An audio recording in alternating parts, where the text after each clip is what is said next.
Bonjour à tous, je m'appelle Marius Chaillot. Aujourd'hui, on interviewe mon pote Alexandre sur une passion commune, l'investissement. Donc, on va d'abord découvrir son parcours, puis sa stratégie d'épargne et d'investissement à travers plusieurs actifs, que ce soit la bourse, les crypto-monnaies et peut-être un avenir proche sur l'immobilier.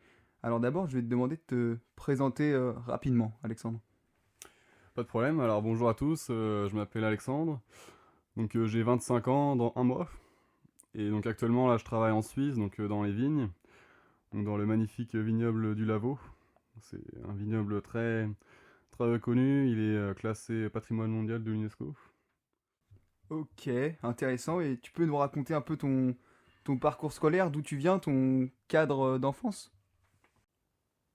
Alors au niveau de mon enfance, moi j'ai grandi dans une famille plutôt classique, de classe moyenne. Et j'ai toujours eu une enfance heureuse. Moi j'ai vécu dans un village de campagne. Donc j'ai vraiment des super souvenirs, que ce soit en famille ou entre amis.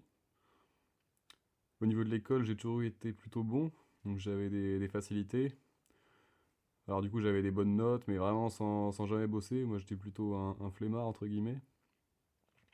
Et mon parcours, ça a été bac ES. Ensuite, j'ai fait un BTS viticulture-œnologie, puis une licence sciences de la vigne et du vin à Bordeaux. Et ensuite, après la licence, j'ai commencé un DNO, donc un diplôme national d'œnologue, que j'ai arrêté au bout de 2 mois et demi parce que ça me convenait pas, les enseignements me plaisaient pas forcément et j'ai préféré arrêter et me lancer directement dans la vie active. Ok, intéressant. Donc c'est vrai que c'est un parcours plutôt atypique entre la gendarmerie puis le monde viticole.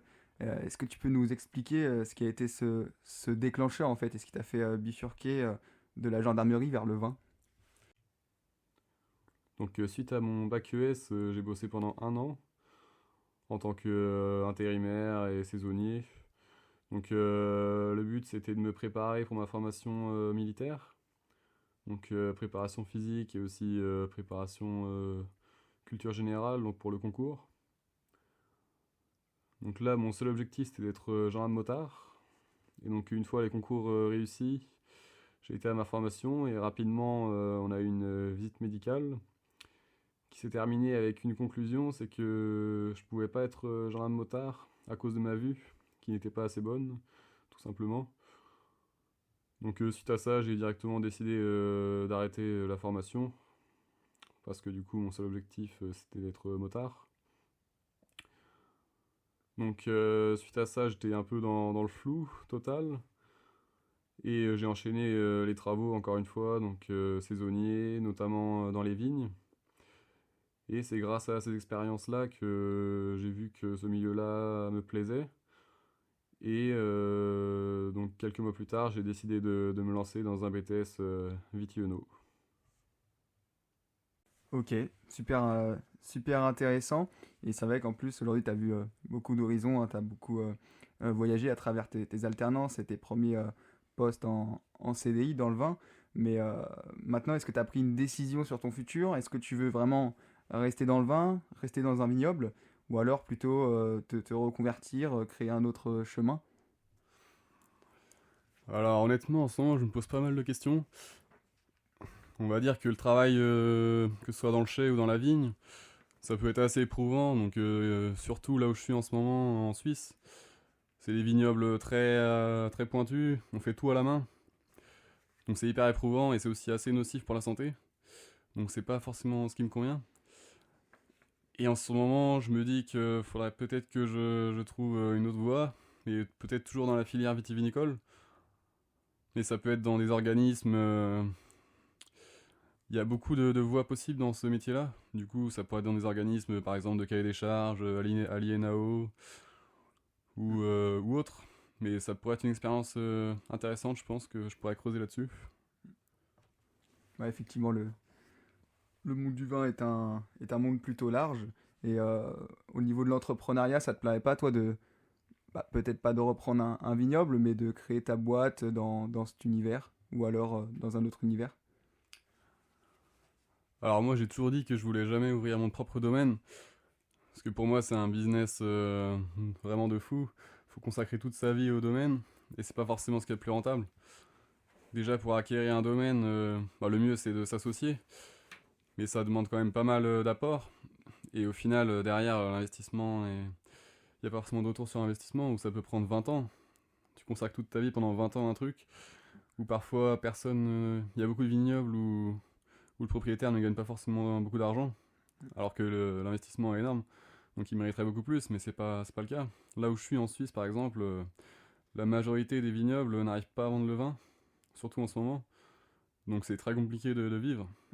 Donc ça me donne pas forcément envie de partir là-dessus.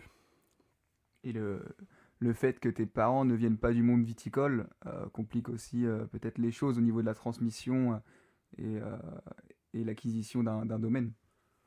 Ouais, le mieux aussi, c'est de récupérer la suite de tes parents.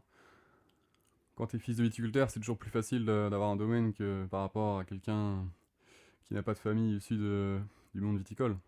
J'ai beaucoup de potes, c'est leur cas, et c'est tant mieux pour eux. C'est une très bonne opportunité pour eux.